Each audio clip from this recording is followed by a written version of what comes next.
The rain hammered against my hotel room window like bullets, each drop a reminder of the storm that had become my life. 3 hours ago I was Heidi Martinez, successful marketing executive, loving wife, devoted daughter. 3 hours ago I believed in happily ever after. Now I sit here staring at my wedding ring. A circle that once symbolized eternal love, now nothing more than expensive metal mocking me. My hands shake as I twist it off my finger for the first time in 5 years. The pale band of skin beneath looks naked, vulnerable. Like me. The image burns behind my eyelids. My husband Asher's hands on another woman's swollen belly. My best friend Rosemary's radiant smile as she accepted congratulations in my house. The betrayal cuts deeper than any knife could. But here's what they don't know about me yet. Here's what they're about to discover. I don't break. I rebuild. And when I'm done rebuilding, I destroy. This is my story. This is how I took back my power. This is how I made them pay. Before we continue, please write in the comment which country you are watching this video. We love knowing where our global family is tuning in from. And if this is your first time on this channel, please subscribe. Your support helps us bring even more epic revenge tales of life. Enjoy listening. 24 hours earlier, I was rushing through Chicago O'Hare Airport, my heels clicking against the polished floor as I navigated through the crowd. The Denver conference had ended a day early, and all I could think about was surprising Asher at home. We'd been married for 5 years, together for 7. College sweethearts who'd built what I thought was an unshakable foundation. Sure, things had been strained lately.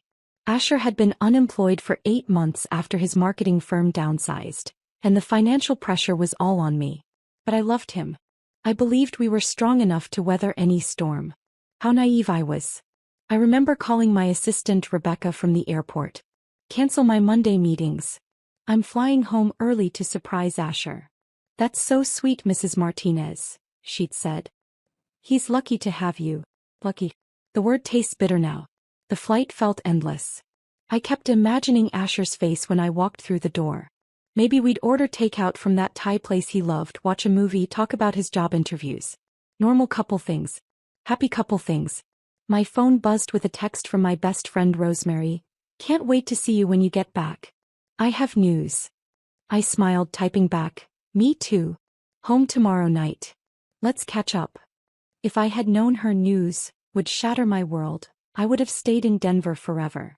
The taxi pulled up to our street just as the sun was setting, casting long shadows across the suburban neighborhood where Asher and I had bought our dream house 3 years ago.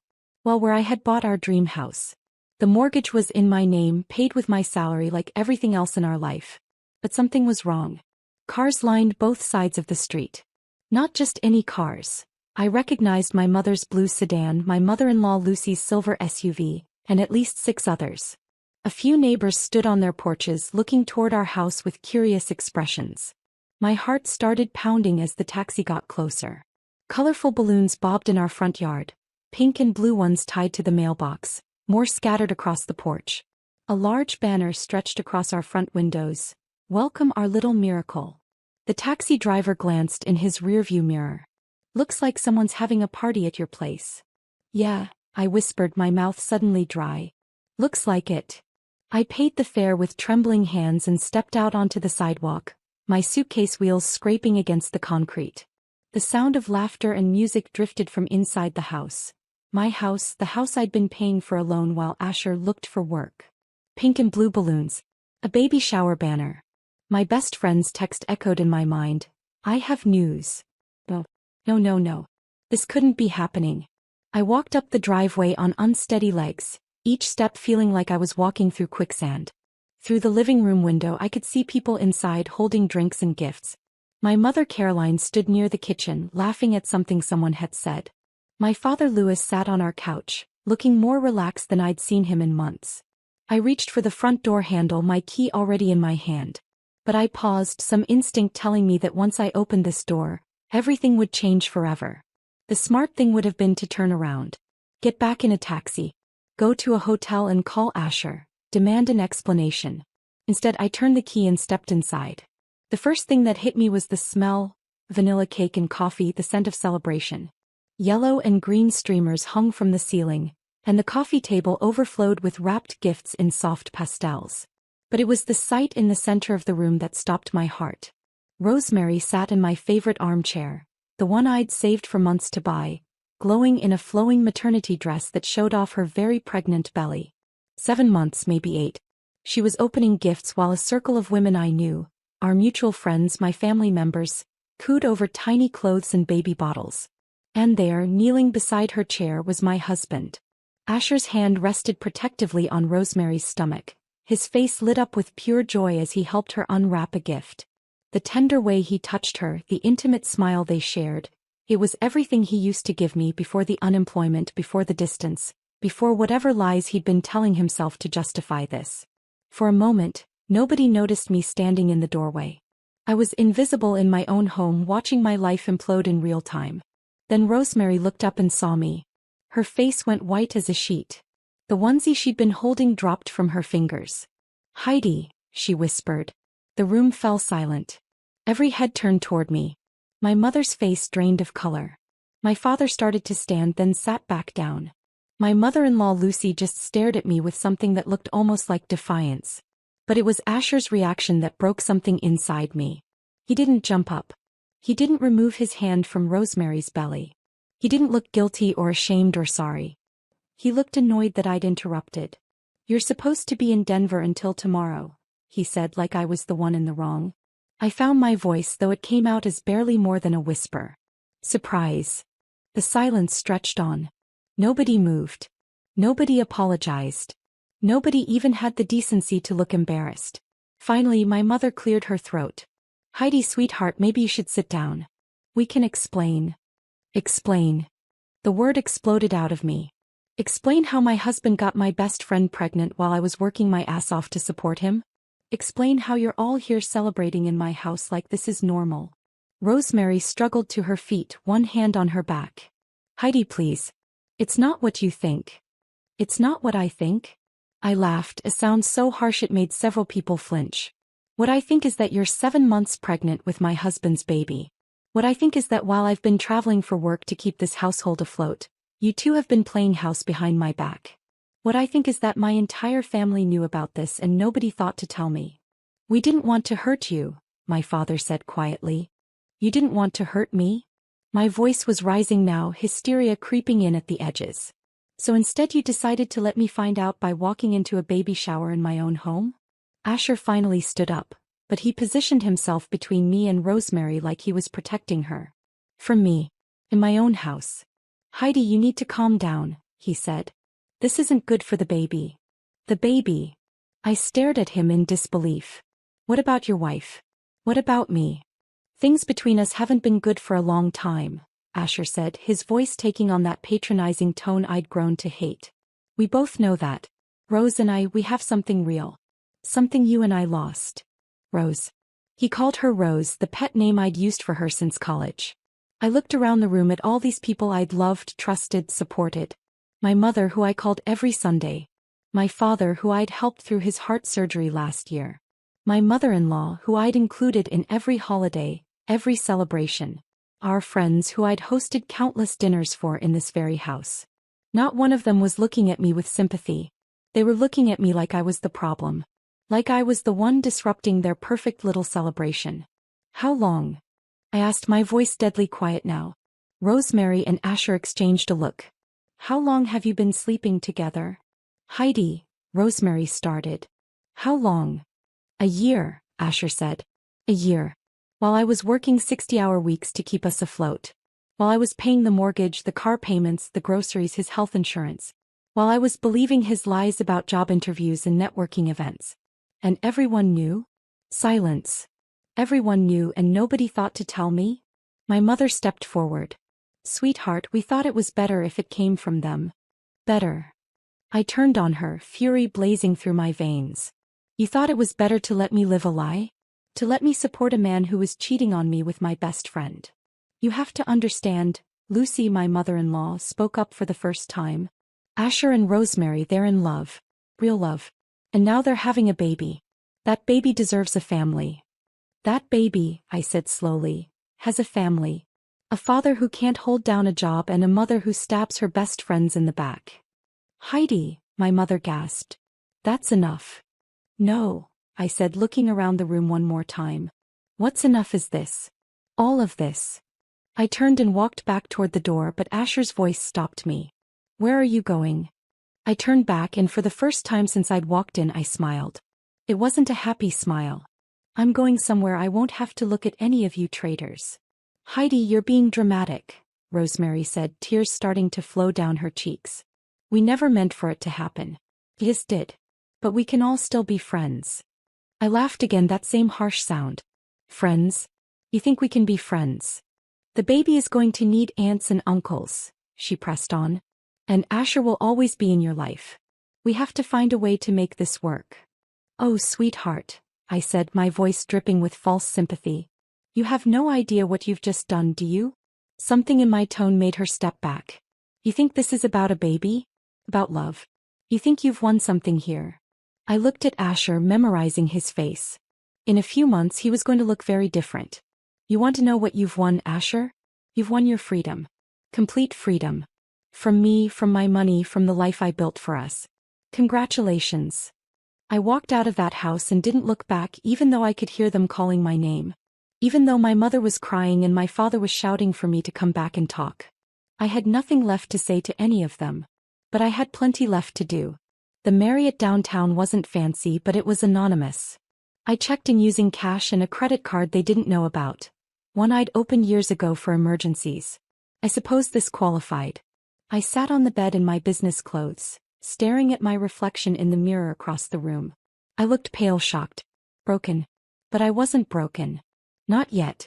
I pulled out my phone and scrolled through my contacts until I found the name I was looking for. James Walker, the lawyer who'd handled our house purchase 3 years ago. I'd kept his card because something about him impressed me. He was sharp, ruthless, and didn't believe in playing fair when the other side had already thrown out the rulebook. It was almost 9 p.m., but I called anyway. Walker Law Offices, this is James. He sounded tired but alert. Mr. Walker, this is Heidi Martinez. You handled a real estate transaction for me 3 years ago. I need to file for divorce and I need to do it fast. There was a pause. Mrs. Martinez? It's pretty late. Are you sure you don't want to sleep on this? Divorce is a big decision. My husband has been cheating on me with my best friend for over a year. She's 7 months pregnant with his baby. I just found out 3 hours ago at a surprise baby shower in my house. The house I pay for. Everyone I trusted knew about it and said nothing. Mr. Walker, I have never been more sure of anything in my life. Another pause. Can you be in my office first thing Monday morning? Can't we do something sooner? This weekend. Mrs. Martinez, I appreciate that you're upset, but... I'm not upset, I interrupted. I'm strategic. And right now I have the advantage of surprise. In 12 hours they're going to realize I'm serious about this and start taking precautions. I want to move while they're still thinking they can talk me out of it. A longer pause. Then, I'll meet you at my office at 8 a.m. tomorrow. Saturday. Bring every financial document you have. Thank you. Mrs. Martinez? Don't do anything rash tonight. Don't confront anyone, don't make any big financial moves. Let me handle this properly. I hung up without promising anything. Because I was absolutely about to make some big financial moves.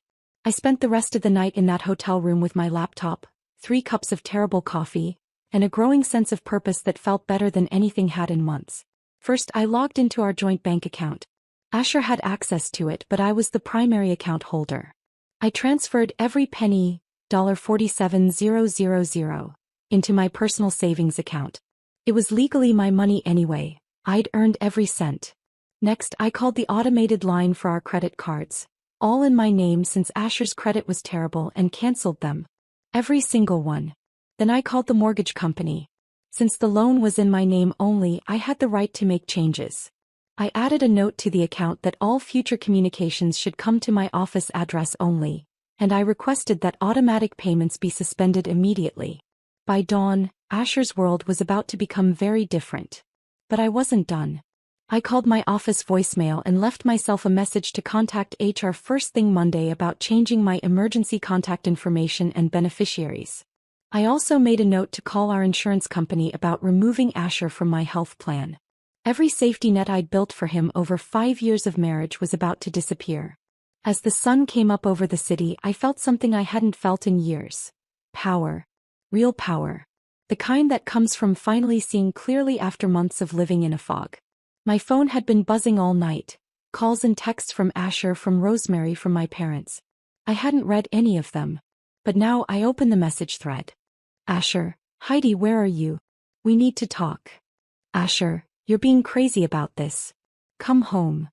Asher, I know you're upset but you can't just disappear. Asher, seriously, where the hell are you? Mom, sweetheart, please call me. We love you. Dad, don't do anything you'll regret. Think about your family. Rosemary, Heidi, I'm so sorry. I never wanted you to find out like this. Please let me explain. Rosemary, the baby needs stability. We all need to figure out how to move forward together. I deleted every message without responding. At exactly 8 a.m., I was sitting in James Walker's office with a thick folder of financial documents and a yellow legal pad covered in notes. You've been busy, he said, reviewing my list. I'm just getting started. He looked at me over his reading glasses. Mrs. Martinez, I have to ask, are you sure you want to go scorched earth on this? Sometimes in cases like these, mediation can. Mr. Walker, I interrupted. Let me be very clear. My husband has been unemployed for 8 months. In that time I have paid our mortgage, our car payments, our insurance, our groceries, our utilities, everything. He has contributed nothing. Meanwhile, he's been having an affair with my best friend and got her pregnant. My entire family knew about it and said nothing. I leaned forward in my chair. They had their chance to do the right thing. Now it's my turn. He nodded slowly. What are your goals here? I want him to get nothing. Not 1 penny of alimony, not 1 cent of my retirement accounts, not 1 piece of furniture from that house. I want him gone, and I want him to understand that actions have consequences. The house is entirely in my name. I bought it before we were married and never added him to the deed. Smart. Your retirement accounts. All mine. I was the only one contributing. This might be easier than I thought. Illinois is an equitable distribution state, but since you kept most assets separate and he contributed so little financially. He made some notes. We can definitely work with this. There's something else, I said. I want this done fast. I don't want to drag this out for months. How fast? How fast can it be done if he doesn't contest it? If he agrees to everything? 6 weeks, maybe 8. And if he fights it? Could be 6 months or more. I smiled. He won't fight it. Trust me. I didn't go home that weekend. Instead, I stayed in the hotel and had all my meals delivered. I needed time to think, to plan, to prepare for what came next. On Monday morning, I went to work as usual, but my first stop was HR. I need to make some changes to my emergency contact information and insurance beneficiaries, I told Sandra, the HR manager. Of course. Is everything all right? I'm filing for divorce. Her expression shifted to professional sympathy. I'm so sorry, Heidi. What do you need from me? Within an hour, Asher was removed from my health insurance, my life insurance policy, and my 401k beneficiary list. My emergency contact was changed to my Aunt Gina, the only family member who hadn't been at that baby shower. Then I called the mortgage company. I'd like to know what happens if I stop making payments on my mortgage, I told the customer service representative. Well, you'd be in default after 30 days and we'd begin foreclosure proceedings after 90 days. And if I wanted to sell the house quickly, what would be the fastest way to do that? Are you having financial difficulties, Mrs. Martinez? We have programs. No financial difficulties. I just want to know my options. I took notes on everything she told me. By Tuesday, Asher was calling my office. Mrs. Martinez? There's an Asher Martinez online too. He says he's your husband, my assistant Rebecca said, her voice careful. Tell him I'm not available. He's called 4 times today. Then tell him I'm not available 4 times. Wednesday he started showing up at my office building. Security called me to say there was a man in the lobby demanding to see me. Tell security to escort him out. And if he comes back they should call the police. Thursday the divorce papers were served. Rebecca buzzed me around 10 a.m. Mrs. Martinez? There's a James Walker online one. Heidi, the papers were served this morning. Your husband has 30 days to respond. How did he take it? According to my process server, he seemed shocked. Kept saying there had to be some mistake. Any word from his lawyer? He doesn't have one yet. But give it time. I hung up and got back to work. I had a campaign to finish and a life to rebuild. By Friday I had my answer about whether Asher would fight the divorce. He was waiting in the parking garage when I left work. Heidi. He stepped out from behind a concrete pillar and I was struck by how terrible he looked. His hair was unwashed, his clothes wrinkled. There were dark circles under his eyes. Asher. I kept walking toward my car, keys already in my hand. We need to talk. We really don't. You can't just throw away 5 years of marriage without even having a conversation. I stopped and turned around. 5 years of marriage? When exactly were we married, Asher? Because for the past year it seems like you've been married to someone else. That's not fair. What's not fair is me working 60-hour weeks to support a man who was cheating on me. What's not fair is finding out about it at a baby shower in my own house. What's not fair is having my entire family know about your affair and not telling me. Look, I know how this looks. How this looks. I laughed. It looks like you've been screwing my best friend and got her pregnant. Because that's exactly what happened. It's more complicated than that. No, it really isn't. I started walking again, but he followed me. The baby's due in 2 months, he said. Rose needs support. I can't just abandon her. And I couldn't just abandon you when you lost your job. But here we are.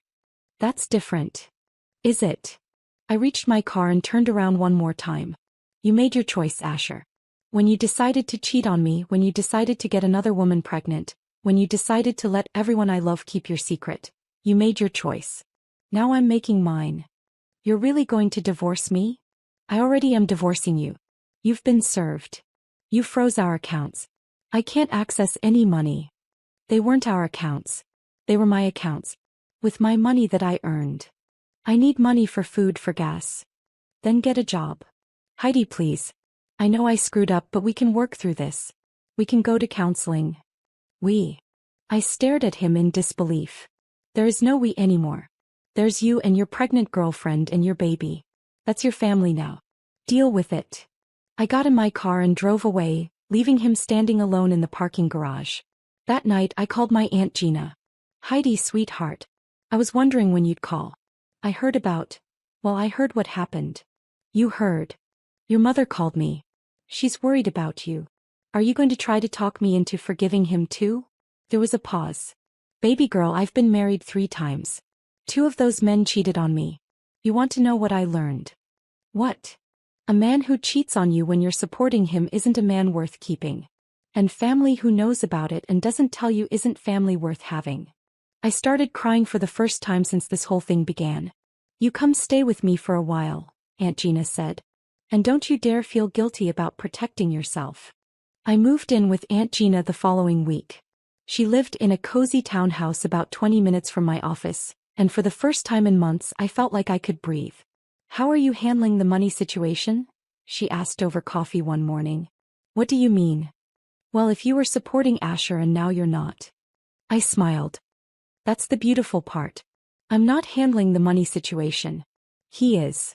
By the 3rd week after I'd served him papers, the reality of his situation was starting to sink in. I knew this because Rebecca had been fielding increasingly desperate calls from him. He called 6 times yesterday, she told me. He sounded pretty upset. What did he want? He wanted to know when you were going to stop this nonsense and come home. I told him you weren't available. And he asked if I knew where you were staying. I told him that wasn't my business to share. Good. What Asher didn't know yet was that I'd also called the mortgage company and requested a payoff quote. The house was worth about $180,000, and I owed $140,000. I could pay it off entirely and sell it, or I could let it go into foreclosure. Either way, he was going to be homeless soon. I decided to let him figure that out on his own. The first sign that reality was hitting came in the form of a call from my mother. Heidi, you have to stop this, she said without preamble when I answered the phone. Asher is falling apart. Good. That's a terrible thing to say. Is it? Because I think it's a terrible thing to cheat on your wife with her best friend. People make mistakes. Mom, if you called to lecture me about forgiveness, you can save your breath. I'm not interested. But what about Rosemary? She's 8 months pregnant now. The stress of all this isn't good for the baby. Then maybe she shouldn't have gotten pregnant by a married man. Heidi. No, Mom. You don't get to be shocked by my reaction. You were at that baby shower. You knew about the affair and you said nothing. You chose their side over mine. We never chose sides. You absolutely did. You chose to keep their secret. You chose to celebrate their baby in my house with my money paying for the roof over their heads. You chose everyone else over your own daughter. There was silence on the other end. I have nothing else to say to you, I said and hung up. But the calls kept coming. From my father, from Lucy, from mutual friends who thought I was being too harsh. Every single one of them seemed to think that because Rosemary was pregnant, I should somehow be okay with the betrayal. That I should swallow my hurt and anger and play the role of the gracious ex-wife who just wanted everyone to be happy. They were about to learn how wrong they were. 6 weeks after I'd filed for divorce, I got the call I'd been waiting for. Mrs. Martinez, this is Jennifer from First National Mortgage. I'm calling because your account is 90 days past due, and we need to discuss your options before we begin foreclosure proceedings. Actually, I'd like to discuss selling the house. Oh. Well, that changes things. Are you working with a realtor? Not yet, but I'm looking for someone who can move quickly. I can give you some referrals. I chose an agent who specialized in quick sales and told her I wanted the house on the market immediately. Price it to sell fast, I told her. I don't care about getting top dollar.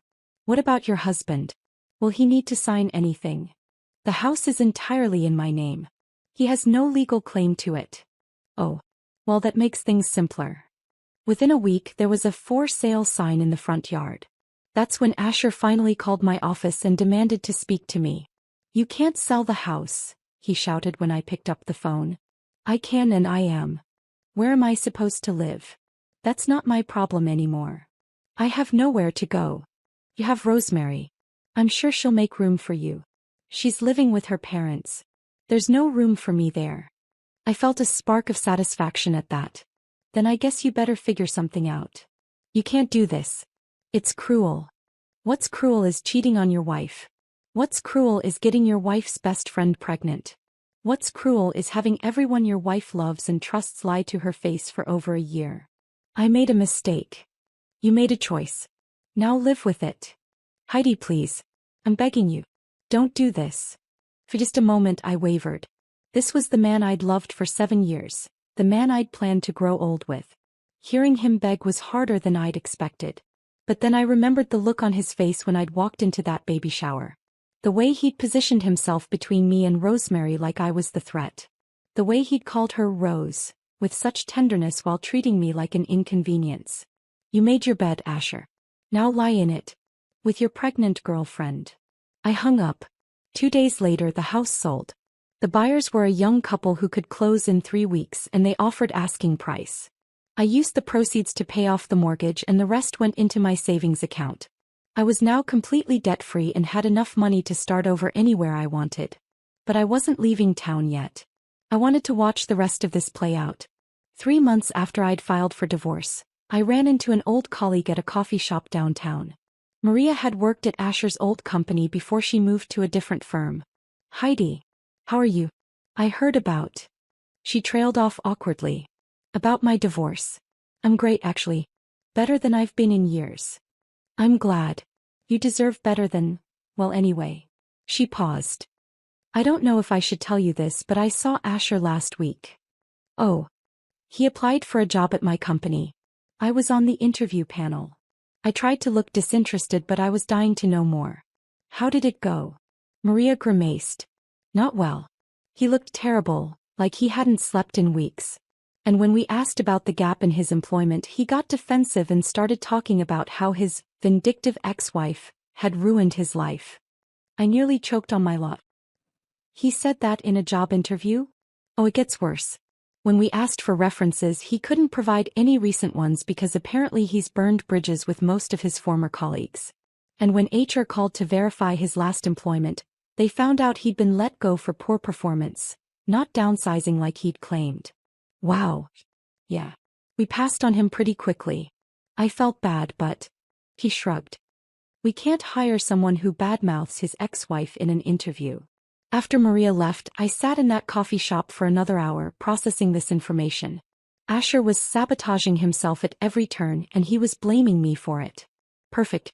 That evening my phone rang. It was a number I didn't recognize. Hello. Heidi. It's me. Rosemary. I almost hung up but curiosity got the better of me. What do you want? I'm in the hospital. Despite everything, a spike of concern shot through me. What happened? Is the baby okay? The baby's fine. I'm fine. But... She started crying. Asher's not here. What do you mean he's not there? I went into early labor yesterday. I called him, but he didn't answer. I had to call my mom to drive me to the hospital. I frowned. Where was he? Job hunting apparently. But Heidi, he's been gone for 3 days. He said he had interviews in Milwaukee and might need to stay overnight, but that was Sunday. It's Wednesday. And... I think he's drinking again. What do you mean again? He used to have a problem in college. Before you two got serious. I thought he'd stopped, but lately... She sniffled. He's been coming back to my parents' house smelling like alcohol, and yesterday when I called him he sounded drunk. I should have felt satisfied. This was exactly the kind of karma I'd been hoping for. But instead I felt something I didn't expect. Pity. For her, not for him. Rosemary, why are you calling me? Because I don't know what to do. My parents are already stressed about me living there with the baby coming, and now Asher's disappeared and I'm scared and I don't have anyone else to. Stop. My voice was sharp. You don't get to call me for support. You don't get to make me your backup plan after you stole my husband. I know, but nothing. You wanted him, Rosemary. You fought for him, you got pregnant by him, you broke up my marriage for him. Well, congratulations. This is what you won. Heidi, please. You called me your best friend for 10 years, and then you stabbed me in the back for a man who can't even show up when you're having his baby. That's the choice you made. Now live with it. I hung up and immediately blocked her number. But her words haunted me for the rest of the night. Asher was drinking again. He was disappearing for days at a time. And Rosemary was alone in a hospital room, having just given birth to his child. Good, I told myself. They deserved each other. The divorce was finalized on a cold Tuesday in February, exactly 4 months after I'd walked into that baby shower. I sat in the courthouse next to James Walker, watching as the judge signed the papers that officially ended my marriage. Asher wasn't there. His court-appointed lawyer, he couldn't afford to hire his own, said he was dealing with a family emergency. What kind of emergency? The judge asked. His newborn son is in the NICU, Your Honor. Complications from premature birth. I felt a flicker of something, not quite sympathy but not satisfaction either. A baby in the NICU was serious, regardless of the circumstances of his conception. But then the lawyer continued, Mr. Martinez is also currently seeking treatment for alcohol dependency. There was the final domino. James leaned over and whispered, Are you okay with proceeding without him here? Absolutely. The judge reviewed our settlement agreement one more time. It was exactly what I'd wanted. I kept everything that was legally mine, which was nearly everything. The house sale proceeds, my retirement accounts, my car, my personal belongings. Asher got nothing except his clothes and his debts. Mrs. Martinez, do you understand that this agreement means you will receive no alimony and owe no alimony? Yes, Your Honor. And you're satisfied with this arrangement? Completely. Very well. The marriage between Heidi Martinez and Asher Martinez is hereby dissolved. Just like that, it was over. Walking out of that courthouse, I felt lighter than I had in years. The winter air was crisp and clean, and for the first time since this whole nightmare began, I felt like I could see my future clearly. James walked me to my car. So what's next for you? I've been offered a promotion at work. Senior Vice President of Marketing. It would mean relocating to our Seattle office. Congratulations. You taking it? I think so. There's nothing keeping me here anymore. What about your family? I thought about my parents who still called occasionally to guilt me about abandoning Asher in his time of need. About my mother-in-law, who'd sent me a nasty letter about how I was destroying an innocent baby's chance at having a father. My real family is my Aunt Gina. She's thinking about moving to the Pacific Northwest anyway. Says she's tired of Chicago winters. James smiled. Sounds like a fresh start. Exactly what I need. 6 months later, I was settled into my new life in Seattle. I had a corner office with a view of Puget Sound, a small but beautiful apartment in Capitol Hill, and for the first time in years I was dating again. Nothing serious, but it felt good to remember that I was an attractive, successful woman who deserved to be treated well. I hadn't heard anything about Asher or Rosemary since the divorce, and I'd been happy to keep it that way. But Aunt Gina, who'd moved to Portland and visited me regularly, occasionally brought news from Chicago. "Your mother called me last week," she said over dinner at my favorite seafood place. "Oh. She wanted me to give you a message." I sighed. "Let me guess. Asher's doing terrible and it's all my fault." "Actually no. She wanted to apologize." I nearly dropped my fork. "What?" "Apparently Rosemary finally told them the truth about how the affair started." "Which is?" Gina pulled out her phone and scrolled through her notes. "According to your mother, Rosemary admitted that she pursued Asher aggressively. Started showing up at your house when she knew you were traveling, bringing him food, offering to help with job applications. Your mother said Rosemary told her she'd been attracted to Asher since college but never acted on it until she saw an opportunity." I felt a strange mix of vindication and disgust. So she's admitting she deliberately broke up my marriage. Gets worse. She also admitted that she lied about the timeline. The affair didn't start a year ago. It started almost 2 years ago, right after Asher lost his job. 2 years. While I was working myself to death to keep us afloat, both of them had been planning my destruction. "There's more," Gina continued. "Apparently Asher's been in and out of rehab 3 times since the baby was born. Rosemary finally threw him out permanently last month." "What?" "She filed for a restraining order. Said he'd gotten violent when he was drinking." I sat back in my chair processing this. Where is he now? Homeless, near as anyone can tell. Living out of his car when he can afford gas, crashing at shelters when he can't. I should have felt triumphant. This was everything I'd wanted, wasn't it? Complete destruction of the man who'd betrayed me? That I felt empty. What about the baby? Healthy now, thank God. Rosemary moved back in with her parents. Your mother said she seems pretty miserable. Good. But even as I said it, I wasn't sure I meant it anymore. 8 months after my divorce was finalized, I flew back to Chicago for a work conference. I hadn't planned to see anyone from my old life, but fate had other plans. I was walking out of the hotel on my last night in town when I saw him. Asher was sitting on a bench outside the Starbucks across the street, and for a moment I didn't recognize him. He'd lost at least 30 pounds, his hair was longer and unkempt, and his clothes looked like they hadn't been washed in days. He was staring at nothing, holding a cardboard cup that probably contained the cheapest coffee on the menu.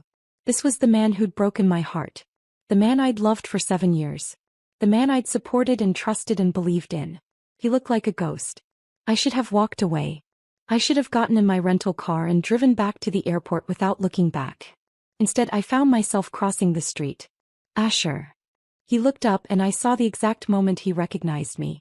His face went through a series of emotions. Surprise, shame, hope, despair, before settling on resignation. Heidi. I sat down on the other end of the bench, keeping distance between us. You look. He trailed off, shaking his head. You look amazing. Success suits you. Thank you. We sat in silence for a few minutes. He smelled like alcohol and cigarettes, and I could see his hands shaking as he held his coffee cup. I heard about the baby, I said finally. Congratulations. He laughed, a bitter sound. Congratulations? I haven't seen him in 2 months. Rosemary won't let me anywhere near him. Maybe that's for the best. Yeah. Probably. He took a sip of coffee. I fucked up everything, didn't I? Yes, you did. I thought. He shook his head again. I don't know what I thought. That the grass was greener, I guess. That if I could just start over with someone who didn't know what a failure I was. I never thought you were a failure. No, because I sure felt like one. You were so successful, so put together. And I was just this unemployed loser living off his wife's money. So you decided to cheat on me with my best friend? I decided to be selfish. I decided to take the easy way out instead of dealing with my problems. He looked at me for the first time since I'd sat down. I'm sorry, Heidi. I know that doesn't mean anything now, but I'm sorry. I studied his face, looking for signs of manipulation, of the charm he'd always been able to turn on when he needed something from me. But I didn't see any of that. I just saw a broken man who destroyed his life through his own choices. What happened to you, Asher? The drinking, I mean. Started right after you left. Couldn't deal with the guilt, couldn't deal with the stress, couldn't deal with the fact that I'd thrown away the best thing in my life for. He gestured vaguely. For nothing, it turns out. Rosemary wasn't nothing. Wasn't she? He loved the idea of me, maybe. The idea of stealing someone else's husband, of winning some competition I didn't even know we were having. But she didn't love me. How could she? She didn't even know me.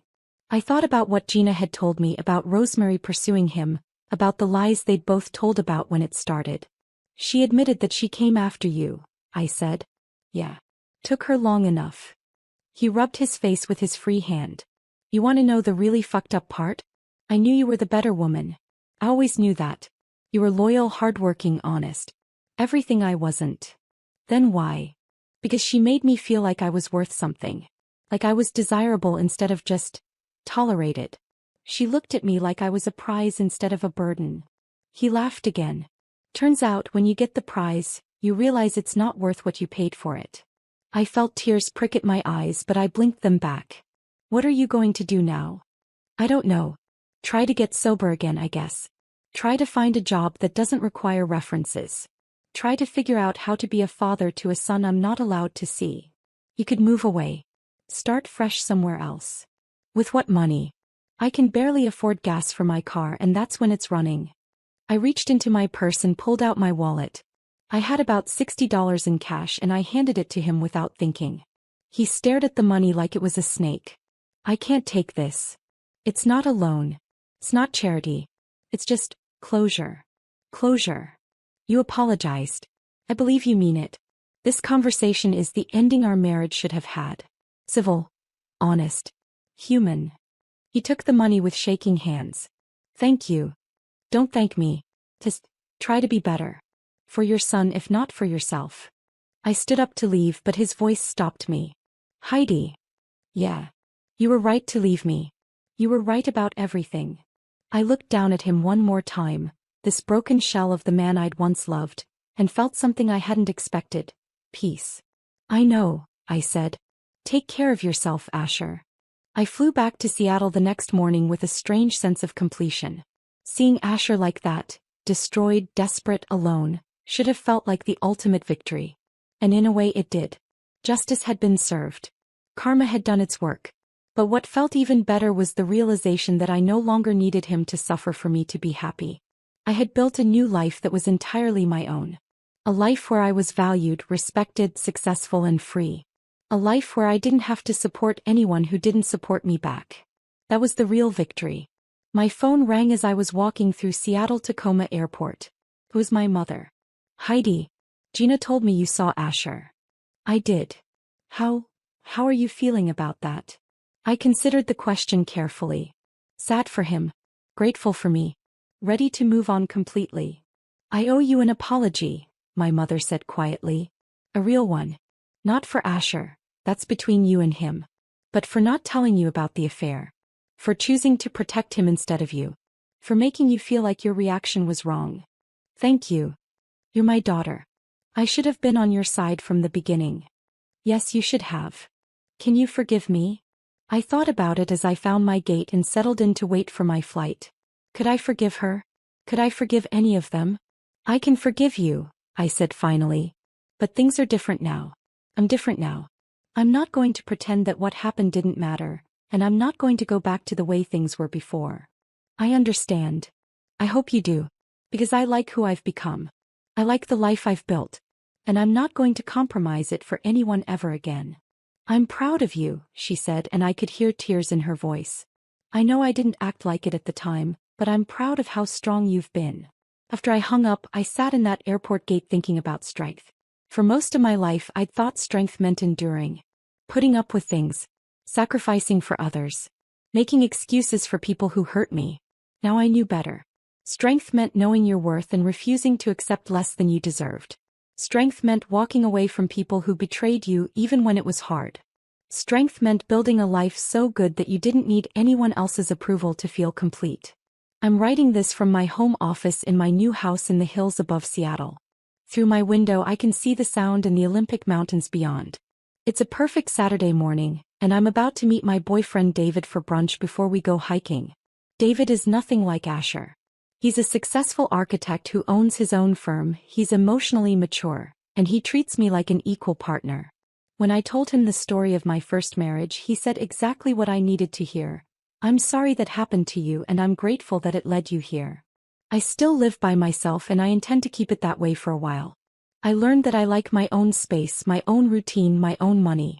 If and when I decide to combine my life with someone else's again, it will be as an addition to my happiness, not a requirement for it. I haven't spoken to Asher since that night outside the Starbucks. But I heard through Aunt Gina that he eventually got sober and found work at a warehouse outside Chicago. He sees his son every other weekend now, and according to her, he seems to be trying to rebuild his life responsibly. I hope that's true. Not because I've forgiven him. Forgiveness is different from moving on. But because his son deserves a father who's present and stable. Rosemary tried to reach out to me about a year ago through social media. She wanted to make amends and rebuild our friendship. I deleted the message without responding. Some bridges once burned should stay that way. My relationship with my parents is cordial but distant. We talk on holidays and birthdays. They're always careful to ask about my life without giving advice or opinions I didn't request. It's not the close relationship we used to have, but it's honest and that matters more to me now. The house I shared with Asher sold 3 years ago to that young couple who reminded me of who I used to be. Hopeful, trusting, ready to build a life with someone I loved. I hope they're happier in it than I was. I hope they're stronger than I was. I hope they never have to learn the lessons I learned. But if they do, I hope they learn them as thoroughly as I did. People sometimes ask me if I regret how I handled the divorce, if I think I was too harsh, too unforgiving. They suggest that maybe I should have tried counseling, that maybe I should have considered the baby, that maybe I should have been more understanding about Asher's struggles. To those people I say this. I spent 5 years understanding Asher's struggles. I spent 5 years being patient and supportive and forgiving. I spent 5 years making excuses for someone who was lying to me every single day. I gave him my loyalty, my trust, my financial support, and my love. In return, he gave me betrayal, humiliation, and pain. I owed him nothing after that. Not understanding, not forgiveness, not a soft landing for the consequences of his choices. What I owed myself was protection, respect, and the chance to build a life with someone who would treat me the way I deserved to be treated. That's exactly what I did. Sometimes people call what I did revenge. I prefer to think of it as justice. Or better yet, as self-respect in action. I didn't destroy Asher's life. He did that himself when he chose to cheat on me with my best friend. I simply stopped preventing the natural consequences of his actions. I stopped being his safety net, his financial support, his excuse maker. I stopped protecting him from reality. And reality, as it turned out, was harsh. But that wasn't my responsibility to fix. It was his responsibility to face. I learned something important through all of this. You teach people how to treat you. For 5 years, I taught Asher that he could take me for granted, that he could depend on me no matter what, that I would always be there to clean up his messes. I taught him wrong. Now I teach people something different. I teach them that I have boundaries, that I have standards, that I won't tolerate disrespect or betrayal or lies. I teach them that I'm worth more than that. And you know what? They listen. The men I date now treat me well because they know I won't accept anything less. My colleagues respect me because I respect myself. My friends value our relationships because they know I won't stay friends with people who hurt me. I'm not the same woman who walked into that baby shower 3 years ago. That woman was too forgiving, too understanding, too willing to sacrifice her own happiness for other people's comfort. This woman, the woman I am now, is stronger, smarter, and infinitely happier. This woman knows her worth and refuses to accept less than she deserves. This woman built a life so good that no one can take it away from her. This woman won.